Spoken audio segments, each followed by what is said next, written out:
Hola a todos y bienvenidos. Lo que están escuchando en este momento es el primer episodio de Bravos Podcast, un experimento que empieza hoy y que lo que busca es cazar, grabar y conversar con personas interesantes en Latinoamérica. En Latinoamérica abundan las personas interesantes, empresarios, emprendedores, artistas, creadores de contenido. Y lo que busca este espacio es justamente distribuir y compartir con todos ustedes esas conversaciones interesantes.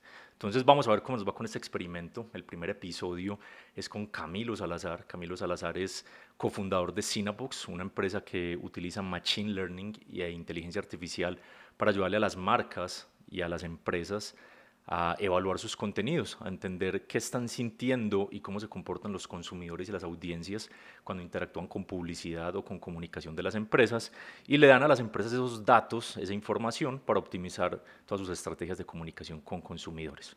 Actualmente Camilo se desempeña como uno de los heads de diseño de Rappi y en esta conversación hablamos de muchísimas cosas, hablamos de su decisión inusual de irse a prestar servicio militar a la escuela naval en Colombia, su paso por el MIT y cómo esas dos experiencias lo forjaron para empezar su carrera emprendedora, por qué decidió irse a México a emprender en lugar de devolverse a Colombia, sus estrategias para reclutar equipos iniciales y primeros empleados para las startups. Camilo es una de las personas más talentosas que yo conozco para este tema de incentivar y motivar a las personas a emprender y a hacer parte de proyectos iniciales, lo que aprendió del fracaso de su primera startup y cómo eso le sirvió para luego fundar Cinnabooks.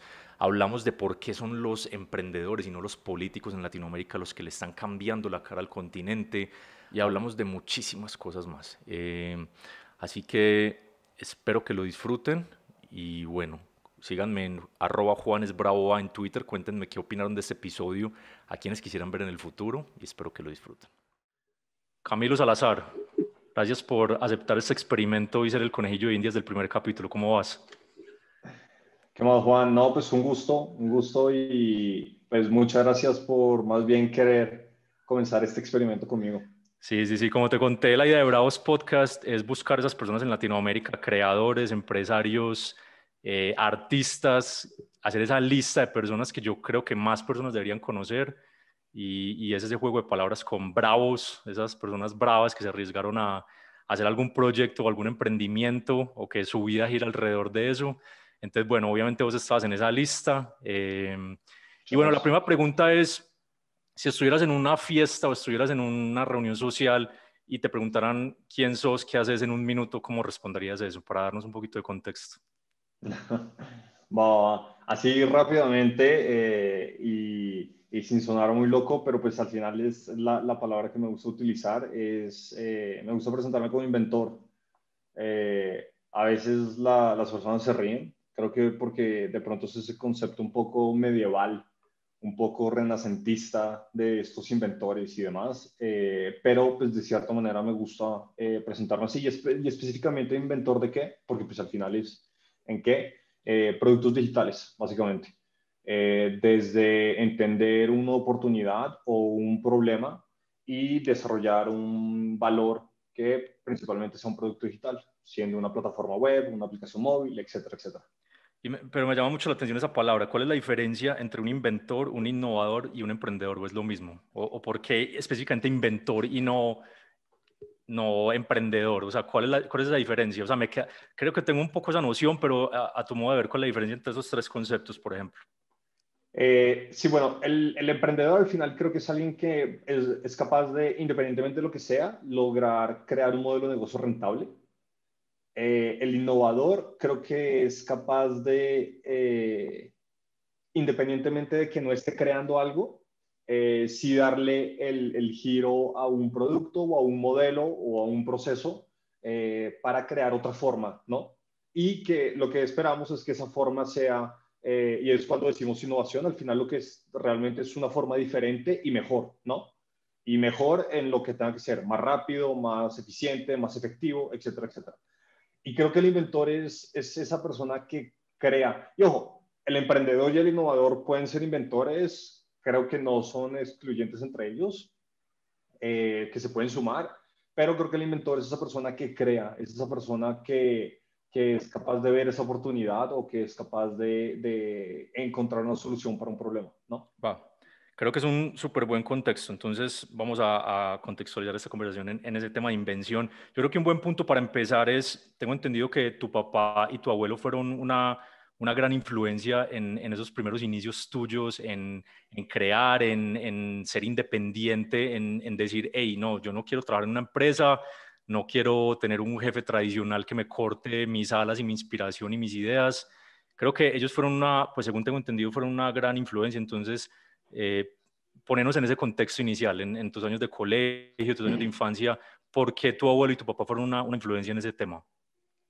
Sí, claro. Bueno, mi papá, para los que tuvieron la oportunidad de conocerlo, creo que pues, fue un poco como ese hippie, un poco que igual inventaba, pero vivía la vida tranquilo y creo que esa tranquilidad le daba el espacio para a veces pensar cosas diferentes, de manera diferente y por ende le gustaba crear. Con él viví un proceso muy curioso. Él en su momento, eso era 1998, 1999, crea una startup que se llamaba autos.com con doble T, ¿Qué estudió que tu hoy en papá? día, ¿Tenía background tecnológico? sí, bueno, él fue ingeniero de sistemas y Ok. desde chiquito, de hecho, creo que fue de las primeras personas en serio de tener internet en Colombia. Y obviamente eso nos abrió, o por lo menos yo me acuerdo de chiquito estar visitando las páginas de SeaWorld, por ejemplo. Me acuerdo que me encanta ver animales, me encantan los animalitos, entonces entrar a este sitio web me encantaba. Y bueno, y eso obviamente le permitió a él también ver como toda esta oportunidad. Y en 1998, 1999 hace una página que se llama autos.com con doble T. Me acuerdo siempre del doble T. Y es como una de las empresas, de hecho, que ahorita se vuelve unicornio como Kavak. Básicamente era un lugar donde él vendía carros de segunda. Cosas que creo que hizo bien en su momento fue que él se encargaba, por ejemplo, de tomar las fotos de los carros, él se encargaba de algunas cosas que al final hacían que la experiencia fuera mejor y todo lo hizo él. Me acuerdo, creo que de él aprendí ese tema de perseverancia. Lo veía trasnocharse, madrugar y darle y darle y darle hasta que lograba construir las cosas y eso también creo que enseñanzas de él tuve dos. La primera es todo lo que comience, intente terminarlo o cerrarlo. Es decir, como cerrar bien el ciclo de eso, ¿no? Y segundo, si quieren tener éxito, necesitan dos cosas en la vida, disciplina y constancia en lo que están haciendo. Y pasando a mi abuelito en su momento creó Caracol Radio, que hoy en día muchos conocerán esta estación como Para la los que no W. están en Colombia, danos un poco de contexto, que, Claro, pues, de la sí. importancia de Caracol Radio, que es una institución súper icónica en Colombia. Claro, Caracol Radio es uno de los medios iniciales que arrancan todo ese tema de radio específicamente en Colombia, que después ya se vuelve Caracol Televisión y Caracol ya se vuelve todo un grupo de medios en Colombia. Pero específicamente radio arranca como Caracol Radio y mi abuelito era el locutor y el director de la estación. Bueno, creo que de pronto no el director de más alto rango, pero lideraba. Hasta un punto en el cual sí terminó liderando y eso se convirtió en la W Radio, eh, donde pues hoy en día ya tiene un alcance hasta creo que global, no solamente Latinoamérica. Y algo que me gustaba mucho de mi abuelito es que siempre intentaba cosas y como que se lanzaba a intentarlas, ¿no? Y uno de esos programas, específicamente un programa con el que terminaba el día, pues solamente Caracol Radio tenía varias estaciones. Entonces, en ese momento todavía no existía el tema de estéreo, ni la frecuencia modulada, el FM, que sí es capaz de transmitir estéreo. Todo antes funcionaba por AM.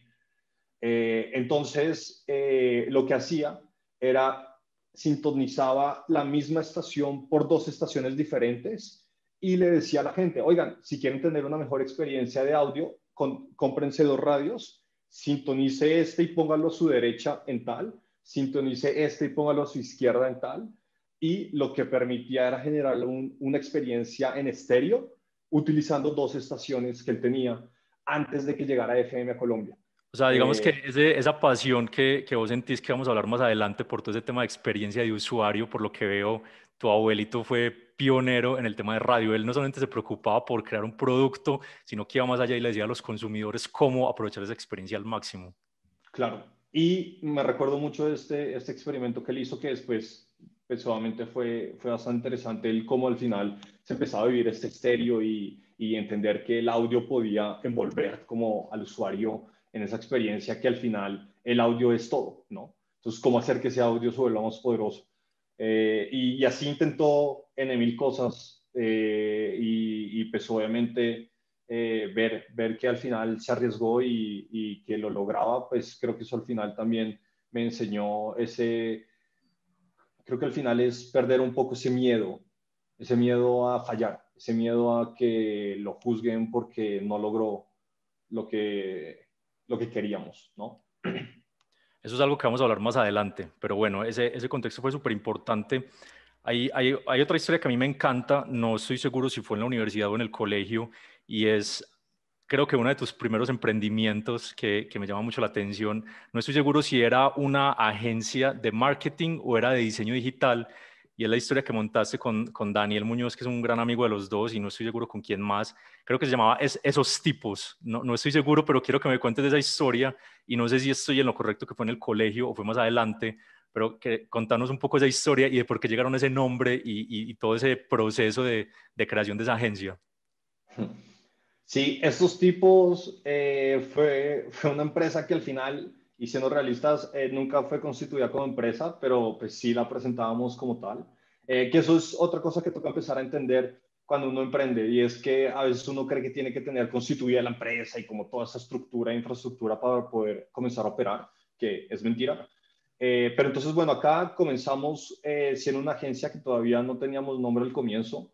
Yo en ese momento ya sabía programar, ya sabía hacer varias cosas a nivel web, principalmente. ¿Fue en el colegio o ya estabas en la universidad? Eso, sí, eso fue en el colegio. Ok. En el colegio. Y yo ya sabía programar y podía montar una página, sabía servidores, sabía montar un servidor, hacer como toda esa conexión. Y entonces en ese momento con Muñoz, que pues tengo una excelente amistad y creo que hasta ya en este punto de hermandad, que creo que, y después contaré también acerca de él, porque ha sido importante dentro de toda esta historia, pues decidimos empezar a ofrecer los servicios que a los dos nos gustaban. Entonces, yo hacía el tema, por ejemplo, del sitio web, pero él se encargaba en el tema de desarrollo de marca, de llegar por diferentes canales con una estrategia de marketing, con una campaña de marketing. Y pues obviamente había conexión entre ambos porque al final las campañas de marketing en su mayoría redireccionaban a un sitio web, ¿no? Entonces se ofrecía como este bundle, este paquete a los clientes. Que tampoco es que tampoco es que en la trayectoria tuviéramos muchos, pero sí llegamos a tener bastantes. Hasta tuvimos la oportunidad de cambiarle la identidad de marca a una clínica, los dos. Y de eso, pues básicamente como historia y yendo al nombre y después como lo que aprendí de eso fue al final con Muñoz y que ya estábamos teniendo un tracking, fue como, bueno, ¿cómo hacemos para que cuando la gente quiera preguntar acerca de nuestra empresa, como que sí les quede en el top of mind algo? Porque es que hoy en día uno dice cualquier nombre y pues sí, pero si al final no se invertía y no se estaba generando como esa recurrencia de presencia, pues al final no íbamos a generar ese top of mind. Entonces ese momento cuando se diga el nombre, tiene que haber algo que sea como estos maes que, ¿no? Y intentar que obviamente ese sentimiento o ese momento obviamente fortaleciera ese concepto.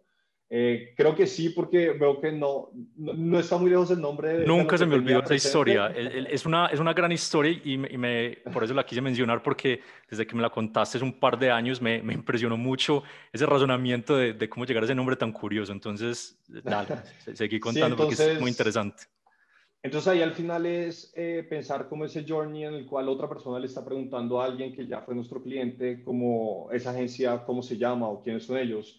Entonces ahí era pues, que al final cuando alguien preguntara quién había hecho esto, era como, no, pues estos tipos. Entonces era el razonamiento de estos tipos y que de pronto se generara la discusión ahí como así estos tipos, ¿no? Como, ¿quiénes? Y obviamente en esa conversación pues la marca reluciera mucho más a simplemente decir un nombre.com y uno intentar recordarlo, ¿no? Entonces, como mediante esa conversación de pronto de cuáles tipos se pudiera generar como más conversación sobre el nombre y intentar generar algo. Obviamente la agencia en su momento ya no continuó, pero cuando lo decidimos a la gente le gustaba y pegó. Y creo Y que el la idea, dominio también era esostipos.com.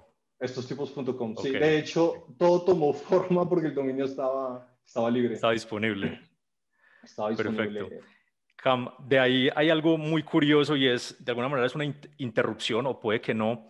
Me llama mucho la atención porque en mi círculo de conocidos o pues de amigos no es muy común la decisión que tomaste cuando saliste del colegio y es que decidiste antes de la universidad, si no estoy mal, ir a la Escuela Naval Almirante Padilla en Cartagena. Para los que no están en Colombia, pues como lo acabo de mencionar, es la escuela de la Armada, de la Naval Colombiana, y digamos que los cadetes se forman en Cartagena. ¿Por qué esa decisión? No es como algo común de personas que yo conozco, no conozco muchas personas en Colombia que voluntariamente quieran ir a prestar servicio militar.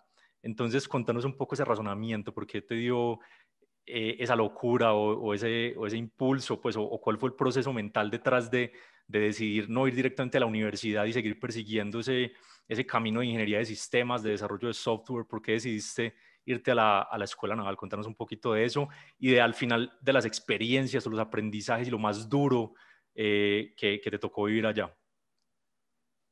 Sí, ya estaba terminando mi colegio y obviamente en Colombia, como saben, cuando uno termina el colegio tiene que prestar el servicio obligatorio, en teoría. Y digo en teoría porque igual hay muchas modalidades para no prestarlo. Ya sea pagando como un bono, por así decirlo, por no prestarlo, o hay otras en mil modalidades. De ahí, llegando a ese momento, creo que algo que sí me ha movido y he intentado ser fiel a eso, obviamente hay veces fallo, pero sí es empezar a tener convicciones y sobre esas convicciones intentar generar como una construcción sobre esa convicción. Obviamente hay convicciones a veces que uno elige incorrectamente, pero he intentado eso y en ese momento tenía una convicción muy bueno, que todavía la tengo, tenemos que ayudar, pero a veces la ayuda es muy incómoda y son pocos los que deciden ayudar. En ese momento, creo que Colombia estaba pasando un momento de violencia bastante, pues era bastante la violencia que vivía Colombia en ese momento. Y lo que sí sabía es que al final esa violencia pues tenía que ser frenada de alguna manera y lo que digo es, ok, entonces voy a ser parte de esa oportunidad o esa fuerza que pudiera llegar a detener ese mal, ¿no? Esa violencia. Y de ahí decido, y también por una preferencia de desempeño mío a nivel corporal, de hecho en el agua mucho mayor que en tierra, de pensar de hecho en la misma armada. De hecho, cuando entro tenía mucho el deseo de ser guardacostas, específicamente hablando, pero ahí pues más fue un tema de convicción de que el país necesitaba ayuda y necesitaba soldados. Entonces decido unirme a la Escuela Naval, que la Escuela Naval es el camino para volverse oficial de la Armada de Colombia. Es como la universidad, pero es ya carrera militar, básicamente. Hablemos un poquito de cuál fue la mayor lección que te dejó y qué fue lo más duro. Pues porque muchas veces coincide que lo más duro es lo que te enseña, pero hablemos un poquito de eso, de esas, qué te dejó, qué te marcó, qué aún sigue rigiendo tu vida, aprendizajes, qué fue lo más duro de esa experiencia de prestar servicio militar. Lo que más me marcó fue entender que todo es mental, impresionantemente. Es decir, que si realmente uno ejercita la mente para poder controlar esa emoción, uno puede lograr muchas cosas. Es decir, hay veces que en serio las emociones, porque viví ese proceso, llegué obviamente muy emocional y cada cosa que pasaba me disparaban y demás, y obviamente con ejercicios y volteo, como se decía como se dice dentro de la Armada, pues obviamente uno va cediendo y va formando carácter, pero en ese camino realmente fue entender que todos esos momentos de dolor, todos esos momentos de desesperación, de frustración, realmente pues yo era el mismo que los creaba y que así mismo yo también podía llegar a controlarlos. No es fácil controlar las emociones, es todo un arte, pero fue lo que más aprendí de valor y es que todo es mental y esas emociones, si uno desarrolla de cierta manera ese control mental, es capaz de desarrollar para que no se conecte con uno y termine tomando una decisión incorrecta. Fue como ese primer golpe profesional de entender que van a ocurrir injusticias. Y creo que ya después de muchos años van a ocurrir muchas injusticias en la vida, pero en ese primer momento fue el primer momento de empezar a entender que van a ocurrir injusticias porque veía como oficiales más antiguos, 6 meses, hacían que oficiales menos antiguos, por ejemplo, los por debajeaban, por ejemplo, y hacían cosas que yo no hubiera hecho, ¿no? Y entender que eso sucedía simplemente porque había un sistema, había unas reglas y demás, eso como que no conectó conmigo y darme cuenta que así iba a ser y que en ese momento no podía hacer nada al respecto, ¿no? Que creo que es algo muy curioso porque creo que hay un emprendedor que los dos admiramos mucho, que es Naval Ravikant, y últimamente he leído más de la cuenta sobre él, y algo que él dice es que la política y esas estructuras sociales como la militar, algo que juega mucho son los juegos de estatus, y yo creo que eso es algo transversalmente opuesto al emprendimiento. En el emprendimiento no hay juegos de estatus, sino juegos de meritocracia. Entonces te quería preguntar si, pues, ¿cuál fue la razón por la que decidiste no continuar? Si precisamente fue por ese juego de estatus y de injusticia al que te refieres, o cuál fue la decisión que te llevó bueno, ya pues pido la baja o me salgo y ya sí me decido más bien por la universidad que vamos a hablar de eso, que te fuiste para la Sabana, pero ¿por qué decidiste al fin entonces agarrar por otro camino después de probar la escuela naval? Sí, fue un día dentro de la Armada, la verdad, de esos días que así, al límite emocional, dos brigadieres, nunca se me va a olvidar, me empiezan a voltear duro, pero duro es duro, y a mí solo. Eh, Hasta un punto en el cual me ponen a hacer arrastrebajo y hasta me llené de espinas en un lugar, bueno, y en ese punto, de hecho, me rebelé un poco cuando ya nos llamaron a todos y así en frente de oficiales. Eh, pues no entendía por qué lo habían hecho y al final sí entendí que era por rabia, porque pues, la verdad yo vivía muy bien. Es decir, pues, yo disfruto donde estoy y creo que a veces eso le da rabia a la gente. Y en este momento fue un volteo porque simplemente no les caía bien. Y en ese momento entendí que las reglas de la Armada no eran las reglas que yo quería como juego, como las reglas de mi vida, ¿no? Porque obviamente si me quedaba era porque iba a ser toda mi carrera de vida. Y en ese momento entendí por qué no les pasó nada a estas personas. A mí me quitaron unos vainos que se llamaban deméritos. Me los quitaron porque en un punto en serio de la conversación llegué y dije, oigan, es que esto ya dejen las reglas y seamos racionales sobre lo que está pasando.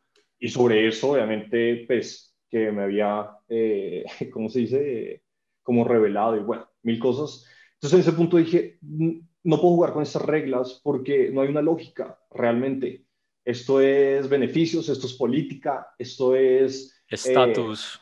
estatus, las conexiones. Entonces dije, no, pues no es lo mío. Y además porque al final, y siempre lo he dicho, pues no es que realmente no quiero estar en un lugar donde de pronto no encajo. Yo no, como que no quiero cambiar las cosas, no quiero dañarlas. Entonces simplemente en ese punto dije mentalmente, no, pues ya, me voy a retirar. Y comencé todo el proceso de salida, que eso fue otro vía crucis, porque al principio mis papás no me apoyaron y necesitaba una carta firmada por ellos.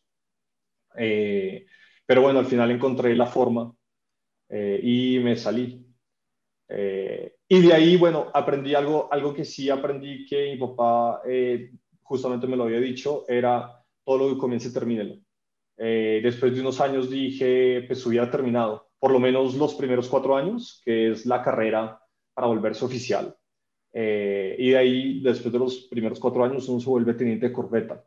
Entonces dije, bueno, me hubiera vuelto teniente de corbeta, hubiera dado la baja y ya me hubiera retirado. Porque creo que al final sí hubiera seguido aprendiendo muchas cosas de ese control emocional que después me tomó creo que más años y que todavía sigo ejercitando. Vale, súper valioso ese tema de la Armada. De ahí tengo entendido que entonces ya sigues con tu carrera de ingeniero de sistemas, pero ya pues en la vida civil, por decirlo así, en la sabana.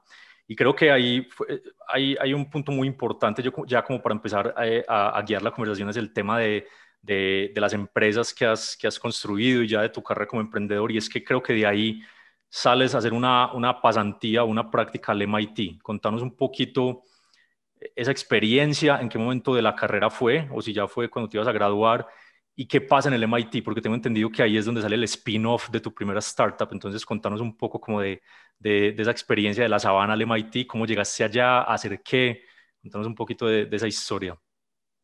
Va. Pues bueno, yo soy estudiante de ingeniería informática de la Universidad de La Sabana en Bogotá, bueno, Chía, Colombia. Y de ahí, pues ya estaba, bueno, uno como ingeniero sí tenía la referencia de MIT y tenía la referencia pues como institución, algunos proyectos, algunos laboratorios que tienen internamente, entonces sí había alguna referencia ahí, pero internamente tenía pues las ganas de empezar a hacer cosas antes de salir antes de terminar la carrera, ¿no? Porque pues al final empezaba a ver que había muchos retos de sale el estudiante y no tiene años de experiencia. Entonces dije, ok, pues empezamos a hacer cosas desde ya. Y desde ahí empecé a crear proyectos que al final, independientemente de los proyectos, me llevaron a que el decano de ingeniería un día me dijera como, Camilo, existe una oportunidad de que se vaya para MIT, quiere hacer su pasantía allá y pues obviamente como ingeniero pues fue un sí. Y de ahí pues tuve la oportunidad de unirme a un laboratorio. Cam, ahí te voy a interrumpir porque tú dices Sí. que independientemente, pero yo creo que la razón por la que a uno lo llaman o lo ven es precisamente por esos proyectos. ¿Qué crees que fue lo que vieron, lo que vio el decano o tus profesores en vos y no en otros, a que te llevaran a invitarte a que vos aprovecharas esas oportunidades? Es decir, ¿era porque siempre hacías proyectos y lo mostrabas? ¿O era por la forma como aprovechabas tu tiempo libre y ellos veían que estabas desarrollando proyectos y empresas e ideas? ¿Qué crees que vieron en vos que no vieron en otras personas para invitarte a aprovechar esa oportunidad en el MIT?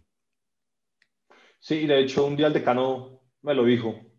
Me dijo específicamente dos cosas. Una, que me veía entregando, es decir, que me veía hablando y jodiendo la vida, y qué pena estarlo diciendo, espero que quede en la edición. Obviamente, no, Eh, no, todo va a quedar, todo se vale. pero entre eso, entre esa jodera, pues al final entregaba y hacía que las cosas pasaran. Entonces al final era como, bueno, estaba molestando, pero pues sabemos que va a entregar. Entonces, uno de los proyectos, por ejemplo, fue cómo enseñarle a los estudiantes a entender qué era ingeniería informática. Eh, y de ahí, y lo otro, y de una vez lo ato a esto, es que siempre que presentaba una idea era buscando resultados de algún tipo. Y obviamente, pues como institución académica, pues lo que más necesitan es inscripciones de estudiantes, ¿no? Entonces, creo que le gustaba mucho eso, a pesar de que yo le planteaba un proyecto desde una perspectiva como académica, educativa, siempre era como, mire, y yo creo que con esto podemos llegar a convertir más estudiantes por estas situaciones, ¿no? Entonces, al final, creo que esos dos temas de el estar entregando, y creo que eso ayuda mucho, independientemente de que hablen. Creo que hablar no es malo, de pronto hablar de algunas formas y mucho ya puede ser perjudicial, pero lo importante de todo eso es al final entregar. Entonces creo que estas dos características fueron las que hicieron que se me diera la oportunidad. Va, y Que al entonces, final ahorita hablándolo también tiene sentido pensando un poco en esa recomendación, ¿no? Si yo voy a recomendar a alguien, por lo menos voy a recomendar a alguien que entregue, ¿no? Por lo claro. menos que cumpla independientemente de su calidad, que igual obviamente me esforzaba por hacerlo muy bien, pero creo que por esas dos Y entonces características. te vas para Boston. ¿Qué llegaste a hacer al MIT? Contanos un poquito de la experiencia. Sí, entonces llego a un laboratorio que se llama NextLab. Específicamente NextLab surge del MIT Media Lab, que es un laboratorio, podríamos decirlo, de invención e innovación. y podemos decir de ideas que eventualmente terminan siendo startups realmente. Eh, Porque el MIT Media Lab tiene un modelo donde muchas empresas ponen sponsorships y como una vez cada 2 meses pues pueden ver todos los proyectos de los estudiantes y si les gusta algún proyecto pueden adquirir la tecnología para aplicarla, ¿no? Entonces, pues nada, todo este modelo me interesó y bueno, NextLab estaba ahí adentro y llegué específicamente a un proyecto que era cómo crear aplicaciones. Esto fue en el año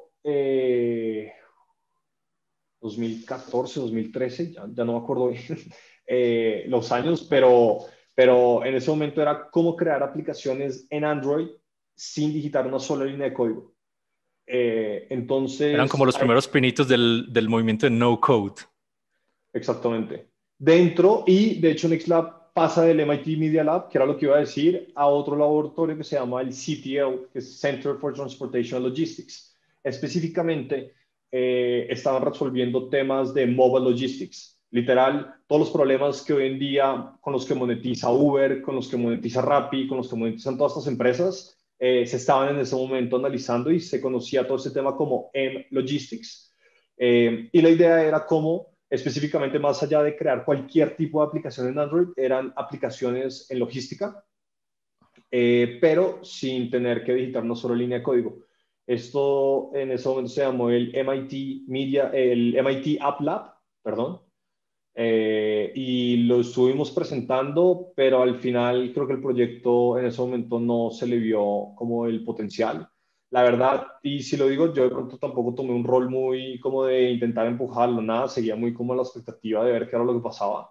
Pero de ahí, independientemente, NextLab se vuelve un spin-off y de ahí, junto con el profesor en ese momento del MIT Next Lab, el profesor Jonathan Rothberg, pues decidimos hacer el spin-off e irnos a México con todo este know-how y empezar a igual a empujar todo ese tema de emprendimiento, startups y demás en México. Creo que eso es un punto de inflexión muy interesante. Ahí tengo dos preguntas. Uno es, ¿por qué el profesor Jonathan te invita a vos y no a los otros? Es ahí nuevamente que vio, qué fue lo que hiciste diferente para que Jonathan te invitara a ser el cofundador en el spin-off de Next Lab. Y segundo, ¿por qué México? ¿Por qué Next Lab se incubó en México y no siguieron ustedes haciéndolo desde Boston? Claro, y de acá, bueno, y para explicar un poquito de NextLab, que se me olvidó ahí como describir un poco qué hacía NextLab. NextLab tenía una teoría y es que los celulares, en ese momento, comienzos del 2000, que de pronto los celulares no eran tan populares, igual Jonathan en ese momento tuvo la visión de este aparato va a crear la próxima red de 1 billón de usuarios, que aún nadie ha tenido. Y en ese momento era imposible pensarlo. Pero él se arriesgó a decir, no, esa red se va a lograr a través del celular. Y de hecho, originalmente el laboratorio se llamaba el Next Billion Network Laboratory, que después se volvió el Next Lab. Entonces, ¿de qué se encargaba el laboratorio? Era encontrar oportunidades de negocio a través de esta red celular que se iba a crear, ¿no? Entonces, eso era lo que hacía NextLab.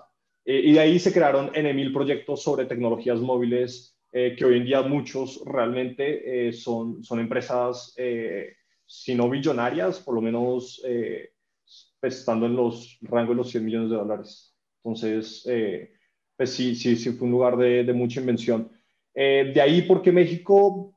Realmente porque pues Jonathan es una persona muy bien conectada, no solamente en Boston, sino también en México. Entonces, solamente era la oportunidad de poder llegar en un lugar donde la curva de iniciar ventas y de generar esa comercialización de lo que estábamos creando, pues pudiera llegar a ser más corta.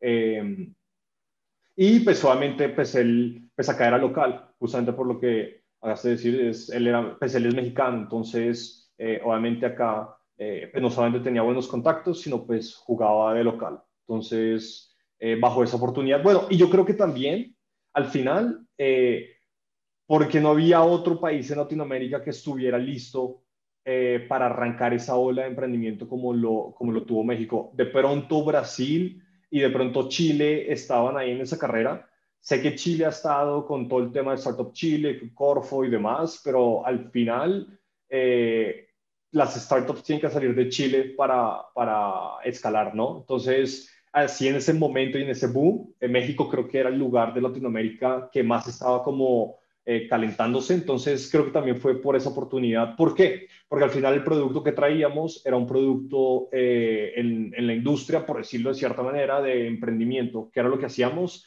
Teníamos una metodología, la estábamos aplicando con emprendedores, también estábamos ayudando a aceleradoras, ahí estuvimos trabajando con Startup México, con Guaira, el último producto que fue de pronto el más interesante era empezar a hacer un soft landing de México a Boston, que era justamente donde se tenían los contactos importantes. ¿Por qué crees que en ese momento México estaba listo y era como un terreno fértil para startups que no tuvieran Colombia, Perú, Chile? ¿Era un tema de gobierno? ¿Era un tema de que por la densidad demográfica y por el tamaño del mercado se prestaba más para eso? Es decir, que vos que llevas tantos años viviendo en México, ¿qué le pueden aprender? Bueno, obviamente en los últimos años, pues, la región está mucho más desarrollada, Colombia, Perú, Chile, etcétera, pero ¿qué hace especial a México que hace que tantos extranjeros nos enamoremos de México para emprender? ¿Qué es lo que viste en ese momento y qué seguís viendo para nunca haber abandonado México? ¿Qué hace eso tan especial y qué otros países, otros ecosistemas pueden aprender del ecosistema mexicano, ya que lo conoces tan bien y llevas tantos años acá emprendiendo? Claro, hay algo que no pueden hacerlo solo los demás países y que definitivamente es una de las ventajas más grandes que tiene México es la frontera que tiene con Estados Unidos. Y no solamente como frontera económica y como beneficio económico que genera, sino es la influencia de la cultura y de su mindset en muchas cosas, ¿no? Y no porque el mexicano no tenga identidad y personalidad, creo que sí la tiene, pero al final creo que eso ha influido porque, pues al final, el ecosistema de mayor emprendimiento, pues bueno, en su momento fue Estados Unidos, ¿no? Y específicamente el área de California. Entonces, creo que definitivamente esta influencia que genera Estados Unidos, nuevamente, obviamente económicamente, porque pues con ese ingreso de dinero, pues eso mantiene a un país moviéndose, ¿no? Y además específicamente porque Estados Unidos no solamente trae una buena cantidad de dinero a buenas industrias en México, sino que el tema de las remesas permite que llegue una cantidad increíble de dinero a la base de la pirámide también, ¿no? Entonces no solamente es un buen ingreso a todos esos empresarios que tienen productos, servicios, etcétera, sino también es un ingreso muy, muy grande a toda esa base de la pirámide. Entonces, es un país que está haciendo todo el tiempo, pues estás recibiendo inyección de capital constantemente por parte de Estados Unidos. Entonces, Estados Unidos ha sido un aliado cultural y económico muy importante dentro de todo esto. Eh, pero el estar viendo a inversionistas de San Diego al lado de mexicanos, obviamente eso fortalecía también esas ganas de querer invertir, ¿no? Entonces, creo que es un factor muy importante. Y lo otro, definitivamente, es que México tiene a Ciudad de México. ¿Y qué quiero decir con esto? Es que, y analícenlo, muchas empresas tienen éxito en diferentes ciudades de México, pero creo que su boom viene a ser en la Ciudad de México. ¿Por qué? Porque la Ciudad de México es una de las pocas ciudades de Latinoamérica que tiene la densidad de población que tiene esta ciudad. Entonces, ¿qué es lo que pasa? Esto a nivel estratégico se vuelve muy importante para un emprendedor. ¿Por qué? Porque tengo primero un volumen de mercado muy, muy grande en una misma ubicación. Entonces, logísticamente, si por ejemplo no se hago logística, pues al final son distancias cortas, ¿no? Lo otro es, al final, estamos bajo un solo clima, una sola zona horaria, es decir, hay muchas cosas que concentran una población muy numerosa, que no es despreciable, son 24 o 23 millones de habitantes, ¿no? Entonces, creo que Ciudad de México ha sido un factor de explotar esa innovación porque ha permitido que los emprendedores vengan acá y con poco capital, o con mucho también, ¿no? Pero también con poco capital puedan ejecutar muchas cosas. Y también porque México creo que tiene ambientes y escenarios y usuarios de todo, además. Entonces, no solamente puedo probar muchas comunidades, muchos tipos de usuarios. Es decir, creo que la Ciudad de México, al ser un monstruo, es un monstruo mutante que si un emprendedor es capaz de explotarlo y verlo, saca un provecho que no va a tener en otras ciudades, ¿no? Porque las otras ciudades, estamos hablando de Bogotá, por ejemplo, Bogotá es de 8 millones de habitantes. Sí, estamos hablando que Ciudad de México es 3 veces más grande, ¿no? Obviamente no toda la población de Ciudad de México tiene un poder adquisitivo alto ni nada de esto, lo entiendo, pero al final, justo, da tanta biodiversidad de absolutamente todo, tanto de poblaciones humanas como hasta animales, como hasta de climas, etcétera, que permite tener una operación centralizada con la posibilidad de tener un impacto muy específico. Entonces, creo que esos dos factores son muy importantes de México. Perfecto. Hay algo que mencionaste que creo que me da pie pues para la siguiente sección o la siguiente pregunta y es, mencionaste el mindset de los estadounidenses, de los gringos. Hay algo que yo admiro mucho del ecosistema emprendedor, específicamente de Silicon Valley, pues y de Estados Unidos en general, que creo que Latinoamérica lo está haciendo mejor, pero nos falta mucho y es que ellos ven el fracaso como una medalla de honor. Es decir, un emprendedor en Silicon Valley que fracase no lo ven como un perdedor ni como un fracasado, sino como una persona con experiencia que se lleva esas experiencias a su siguiente emprendimiento y que desinteresadamente le transmite esa información a otros emprendedores. Y creo que tenemos la suficiente confianza para preguntarte eso. Next Lab fracasó. ¿Qué aprendiste? Porque tú tienes ese mindset pues verdaderamente de los emprendedores y es, no ven el fracaso como algo malo, lo ven como un aprendizaje para llevar a su siguiente empresa. Entonces esto me da pie para preguntarte, ¿qué aprendiste en Next Lab? ¿Qué pasó? Y, y esos aprendizajes, ¿cómo los inyectaste en tu siguiente emprendimiento que fue Cinnabons, que fue por donde nos conocimos, donde estamos en este momento emprendiendo? Tú ya no operativamente, pero como uno de los accionistas principales, como miembro de la junta directiva. Entonces, contanos qué pasó con NextLab, qué aprendiste, que después, para que ya empecemos a hablar un poco de la historia de Cinnabons. Claro, y para resumirlo en algo que salió bien y aprendí de eso, y algo que salió mal y también aprendí de eso, de lo que salió bien, el poder de la cultura. Creo que el poder de la cultura, de crear ese ambiente en el cual el lunes no me da pereza levantarme para arrancar mi semana porque voy a encontrarme con ese equipo de trabajo a crear o a entregar eso que estamos construyendo o que ya construimos.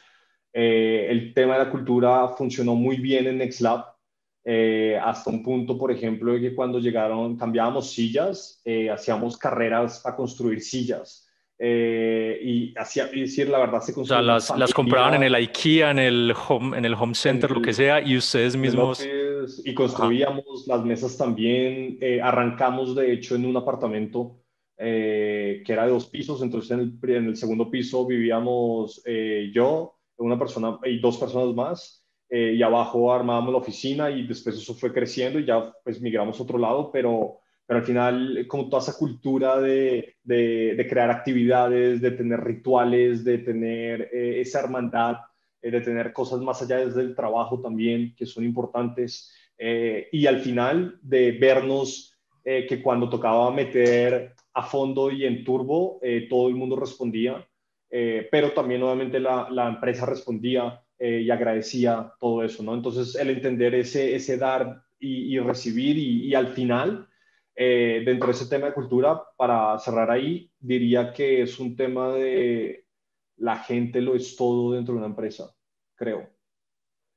Y digo creo porque al final no es una fórmula, todos tendrán su fórmula, pero creo que es el factor más importante, es el talento que lleva y independientemente de que tanto o poco talento, cuando se tiene esa cultura, todos se creen invencibles y todos se creen que pueden todo.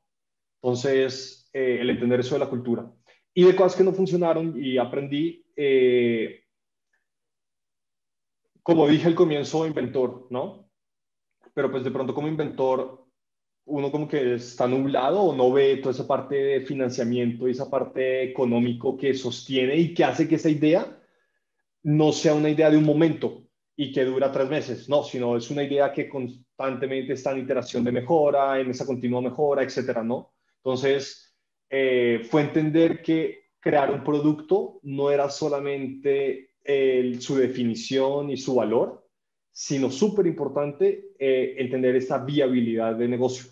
Que después, curiosamente, IDEO saca esta triple hélice donde dice un producto tiene gran factibilidad de éxito cuando tiene viabilidad, cuando tiene factibilidad técnica y tiene una deseabilidad por parte de un usuario, que al final totalmente. Entonces, entender esa viabilidad financiera, estar monitoreándola, dándole seguimiento, porque parte de lo que sucedió en NextLab de pronto fue un mal uso de las finanzas internamente. Y tampoco me zafo, ¿no? Pero el no haber prestado la atención suficiente desde el comienzo, al final, pues no me permitió ni siquiera tener un argumento para rescatar las cosas. Entonces, sí, fue un fallo, pero así como usted dice, Juan, pues fue un fallo donde creo que aprendí lo que me hacía falta dentro de esa triple hélice de la que hablé de hoy, era entender esa viabilidad.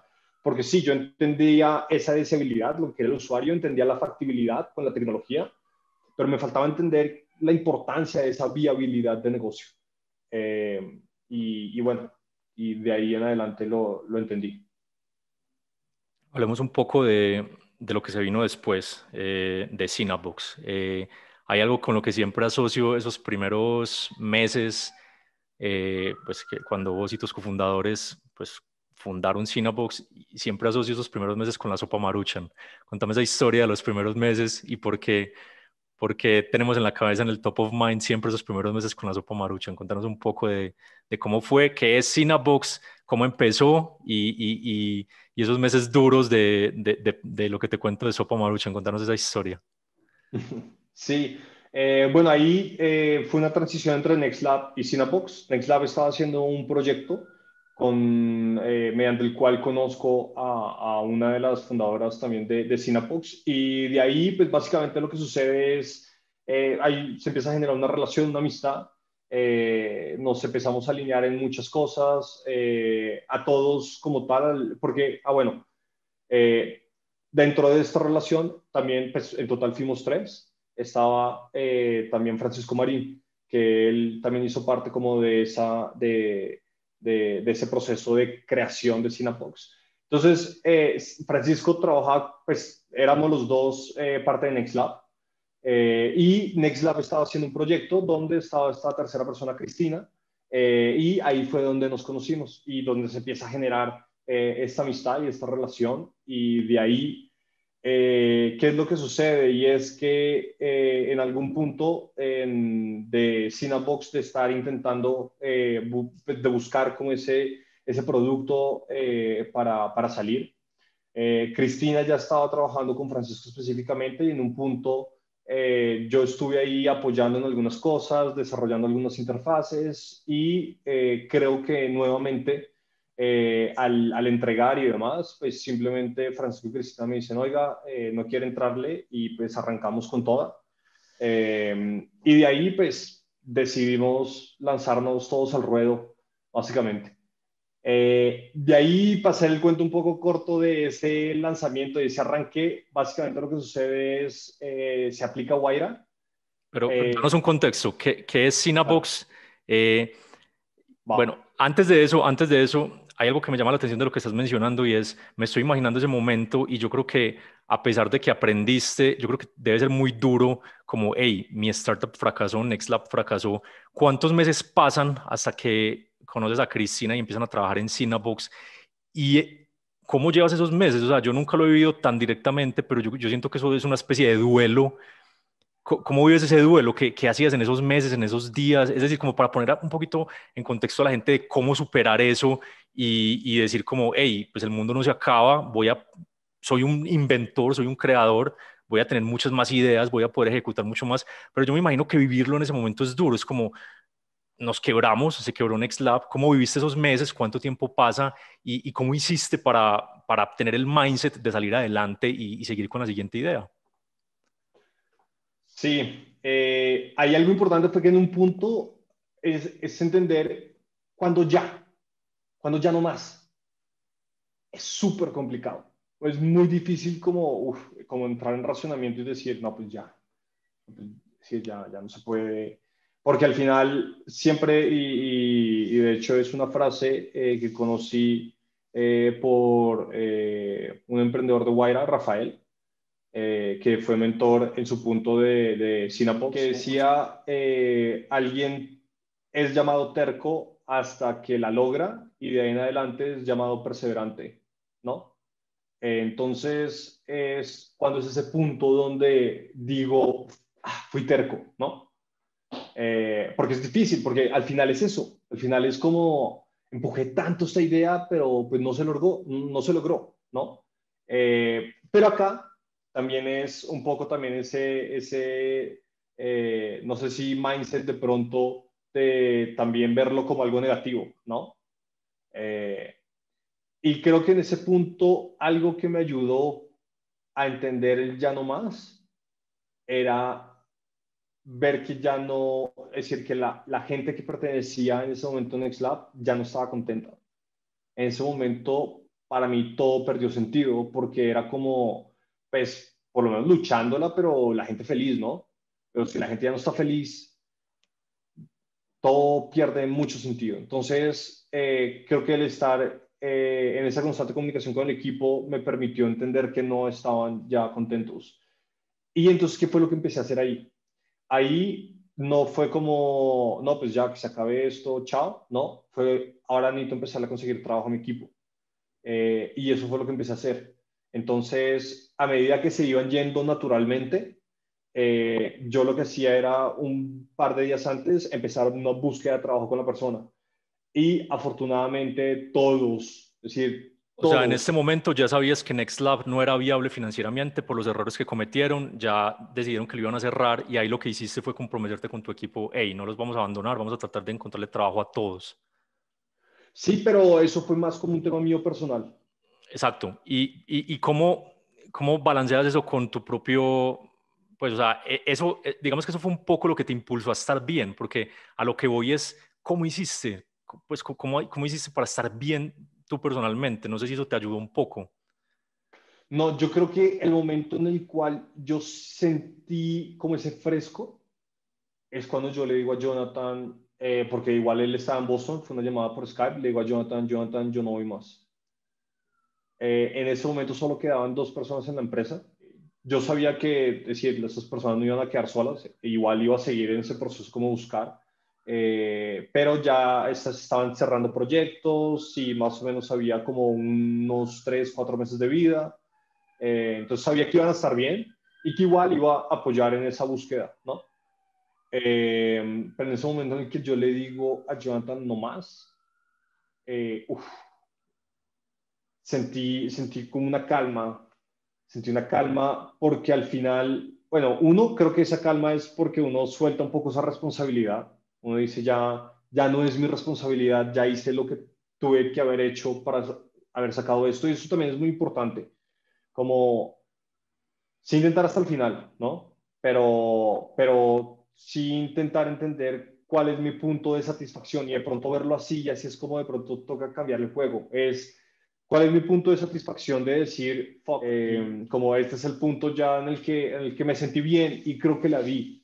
Y pues que obviamente que eso no sea un mes ni 3 meses, es decir, por lo menos que sea un par de años. Entonces, creo que en ese punto que ya habían pasado un par de años, NextLab duró creo que más o menos como unos 3 años. Sí fue como de, no, pues ya no más. Y cuando yo le digo a Jonathan, ya no más, él me vio tan decidido. También es eso, que cuando tomé esa decisión, no fue como, ay, veamos a ver qué. No, fue, ya estoy decidido. Eh, Cuando lo dije, literal, es que me acuerdo todavía, sentí fresco por todo el cuerpo, como de, ya no tengo esta responsabilidad, ya lo intenté, lo que sigue. De ahí, desde ahí pasas a Cinabooks. ¿Cuánto tiempo pasa desde que tienes esa conversación con Jonathan hasta que te unes a Francisco y a Cristina para empezar Cinabooks? Y contanos un poco de esa primera experiencia en tu segunda o tercera startup que es Cinnabons. Sí, de ahí, cuando salgo en NextLab, salgo sin nada, es decir, pues, no me dan nada de plata. Y obviamente es como, wow, ¿qué hago? Porque pues toca vivir, y al final ese era mi sueldo. Eh, Mi familia siempre me ha apoyado, pero al final pues siempre existe justamente ese miedo de decir, fui terco, ¿qué hago? Entonces, sí fue un momento en el cual fue, no, pues modo supervivencia, ¿no? Y ese modo supervivencia en un emprendedor se llama atún y marucha, ¿no? O Maruchan con atún. Pero sí, son esos dos grandes aliados. No estoy diciendo que sean la dieta más saludable posible, pero sí por lo menos es una dieta que los va a mantener enérgicos, y con las ganas de levantarse el siguiente día para seguirla dando. Entonces, nada, de hecho, por ahí había una foto, en el cual, de hecho, estamos con Cristina Francisco comprando como, no sé, 2 carritos de supermercado Hay que de buscarla atún y para ponerla maruchan, en las notas del podcast. justo cuando estamos en la transición, porque justo cuando se está haciendo esa transición, además, Guaira decidió invertir en Cinnabons. Contextualizanos qué es Entonces, Guaira y por qué fue ese momento tan importante para Cinnabons. sí, va. Entonces, Guaira es el brazo de aceleración del grupo Telefónica. Invierten en empresas que todavía están en etapa semilla o en etapa de inversión ángel. Y en ese momento, ya Francisco y Cristina se habían presentado y no los habían elegido. Se habían presentado esta segunda vez, ya conmigo dentro del equipo, y los tres, pues, construyendo tanto el producto con el que se hizo demo, como con toda la definición de lo que se presentó en esa segunda vez. Y de ahí, de hecho, fue curioso porque los jueces no creían lo que se decía, como que eran muy escépticos de no la van a lograr, eso es muy Contanos, complejo o algo así. perdóname por interrumpirte, justamente contanos qué hace Cinnabons y cuál era la visión, cuál es la visión y cuál era la visión en ese momento y por qué estaban tan reacios. Porque yo creo que ahora mirando en retrospectiva, que es muy fácil, pero muchas empresas exitosas cuando empiezan es eso, es como Airbnb, es como, hay un colchón de aire y un desayuno y le rentas su casa a un desconocido y la gente es como, están locos, o sea, eso no va por ninguna parte. Tengo entendido que cuando ustedes hicieron ese pitch inicial en Guaira, justamente después es como, eso no va para ninguna parte, ¿qué es eso tan loco? Contanos qué hace Cinnabons y cómo fue ese pitch inicial y esa visión que aún mantenemos, pero en ese momento, ¿cómo era ese contexto de cuando hicieron el pitch en Guaira? Sí, pues ahí lo del pitch fue, pues se presentó la tecnología, y en ese momento se detectaban las emociones, y ahorita digo que hace Cinnabox, pero en ese momento se detectaban las emociones con un hardware de un tercero, y pues sí se detectaban y demás, y sí es real el tema, pero los jueces pensaban que no, pues que era mentira, literal. Y pues de pronto no lo dijeron textualmente de esa manera, pero sí nos hicieron documentar toda la tecnología, que de hecho fue súper curioso porque la documentamos y nosotros teníamos todos esos documentos siendo traqueados para que ver cuándo los abrían, y pues nunca los abrieron. Entonces, y ahí básicamente Guaira dice como no, vamos con ellos, y nos deciden invertir. Y de ahí es cuando oficialmente, Cristina, Francisco y yo decidimos arrancar con Cinnabox. Cinnabox, ¿qué hace? Cinnabox entiende la capa, creo que yo, de comportamiento, o que considero hoy en día más importante del ser humano, y es entender sus emociones. Eh, Añadido a esto, se entienden otras capas de información como el traqueo visual, pero para resumirlo, Cinebox lo que hace es exponer hipótesis hoy en día de contenidos o contenidos ya terminados, a un consumidor de manera remota, y mientras expone este contenido de manera remota, detecta las emociones y traquea visualmente el comportamiento del usuario con ese contenido, mientras se le expone en la pantalla de algún dispositivo, siendo computador o siendo un celular. ¿Cómo se hace? Se prende la cámara frontal, y mediante este traqueo, esta grabación, se hace el reconocimiento emocional, se hace el reconocimiento pupila y de estos comportamientos se generan insights para que consumidores, marcas puedan tomar decisiones acerca de sus consumidores. Obviamente esto ya es más un pitch ya más aterrizado, un pitch ya después de varios años de estar vendiendo Cinepox, pero al final como tecnología es pensar en Cinebox como ese asistente creativo que va a permitirle a cualquier persona poder crear un contenido que comunique y que realmente alcance esos objetivos de negocio que se quieren. Por ejemplo, algo muy sencillo, quiero que mi marca se perciba como cool. ¿Qué es cool? ¿Qué define qué es cool? ¿Qué hace que una persona acepte lo que es cool? Que cuando vea eso, siente una emoción positiva porque es cool, ¿no? Son preguntas muy profundas y muy complejas.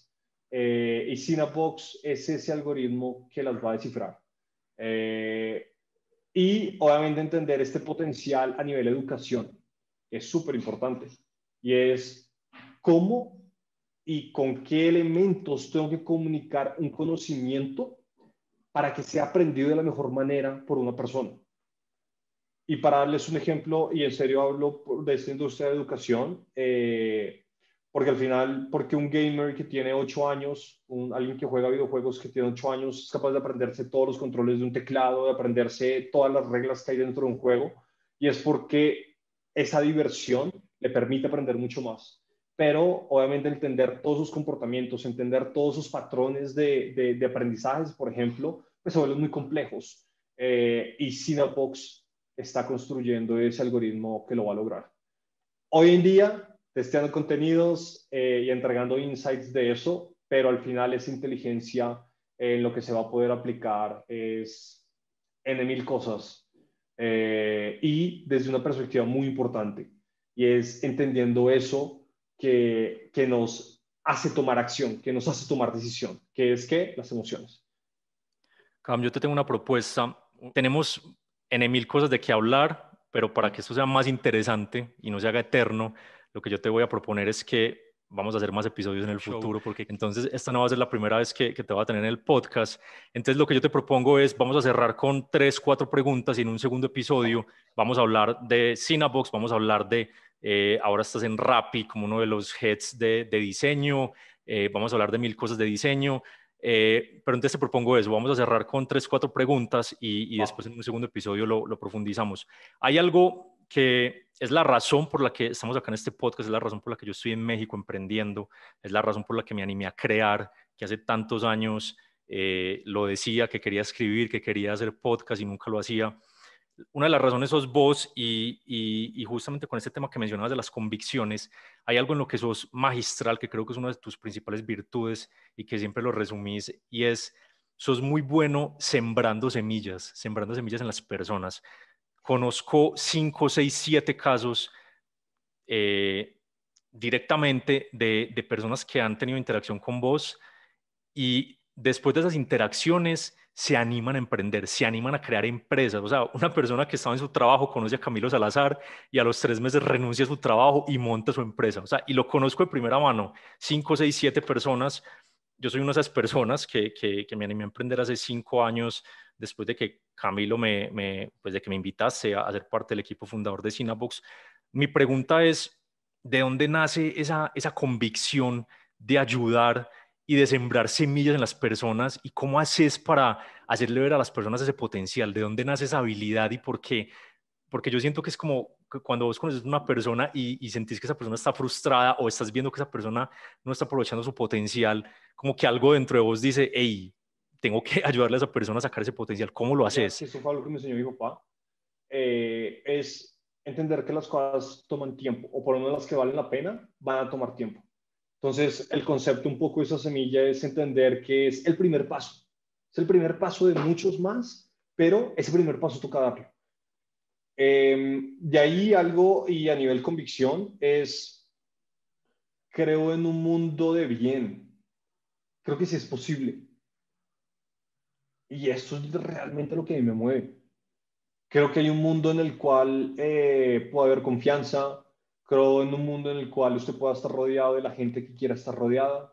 Creo en un mundo en el cual si usted quiere ser trabajador, puede ser trabajador, pero si quiere emprender, pues también puede emprender y se le dé la oportunidad, que obviamente toca más trabajo de pronto y de pronto tener otro tipo de habilidades, pero que se pueda dar, ¿no? Eh, y al final todo esto lo resumo con una ausencia de oportunidades en la vida. No hay tantas oportunidades, la gente tiene que construirse sus oportunidades. Y esto lo entendí con dos artículos que leí cuando pequeño. Uno era un artículo que decía que los 100 más millonarios de ese momento, no me acuerdo cuándo fue el año, pero que los 100 más millonarios, con lo que habían ganado solo ese año, eran capaces de eliminar el hambre en el mundo. Es decir, a mí eso me impactó, porque dije, es decir, seguro tienen muchísima plata para seguir viviendo, ¿por qué no darlo? Es decir, ¿por qué no darnos la oportunidad de eliminar el hambre en el mundo?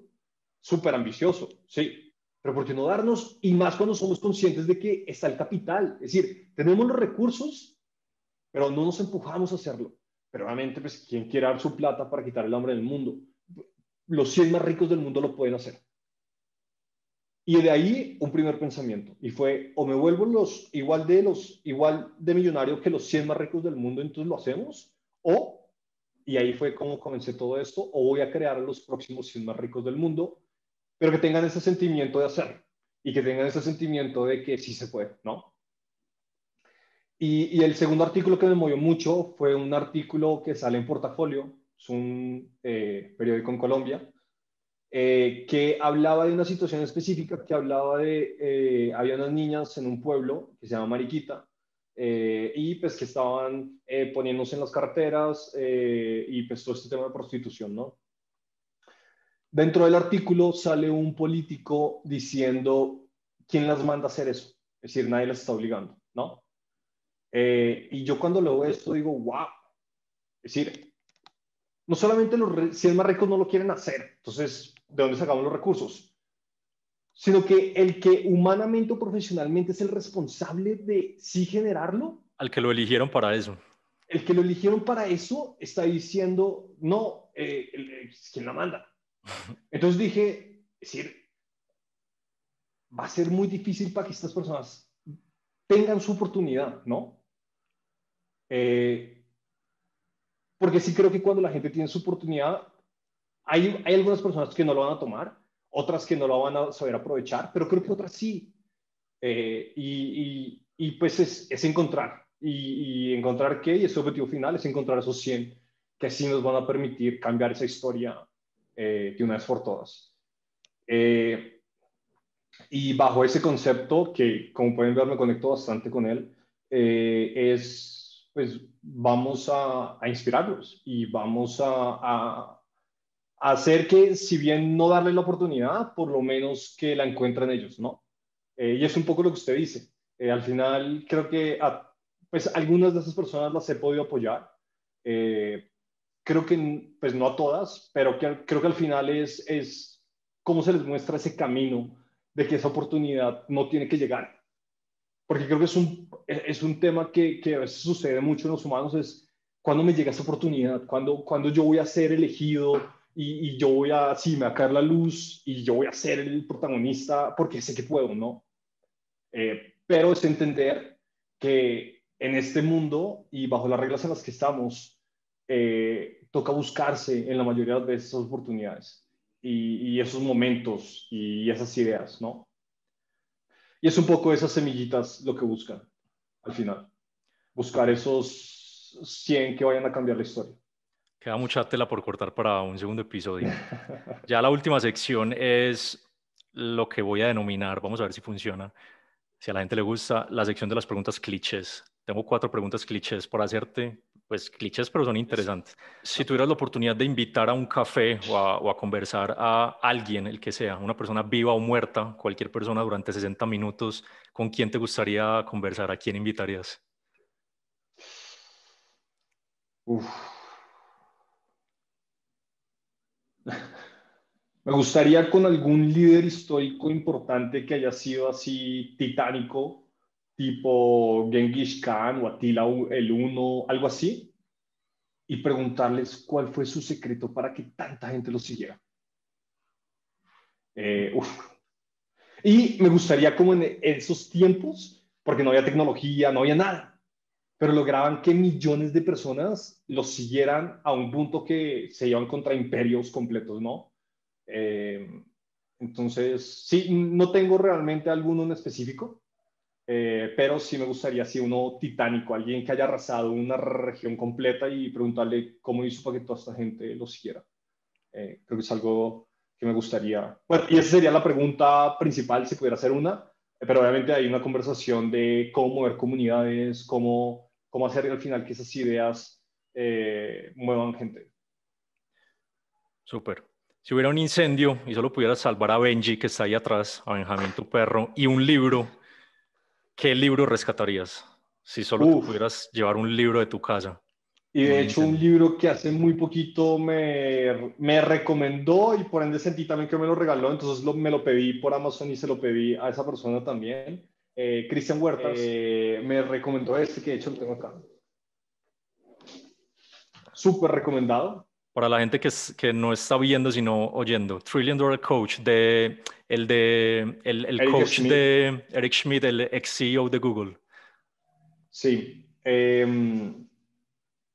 Wow, qué Bill libro. Campbell se llama, ¿verdad? El coach. El señor, sí, el señor del que hablan es Bill Campbell, Ujú. y me encantó porque uno, me encantaría ser ese señor primero.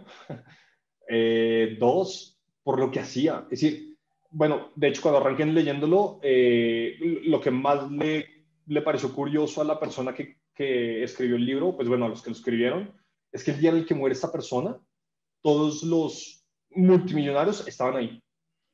Y fue como, Yo, wow, yo es estaba decir, escuchando como, un podcast con Eric Schmidt y él decía que Bill Campbell era de las únicas personas que lograba poner de acuerdo a Steve Jobs y a los founders de Google. O sea, se odiaban entre comillas porque son rivales, pero Bill Campbell era coach de las dos empresas y creo que tengo entendido, hay una anécdota que decía que cuando Steve Jobs una vez le dijo como, hey, no puedes seguir siendo coach de Eric Schmidt en Google y mío, tienes que decidir.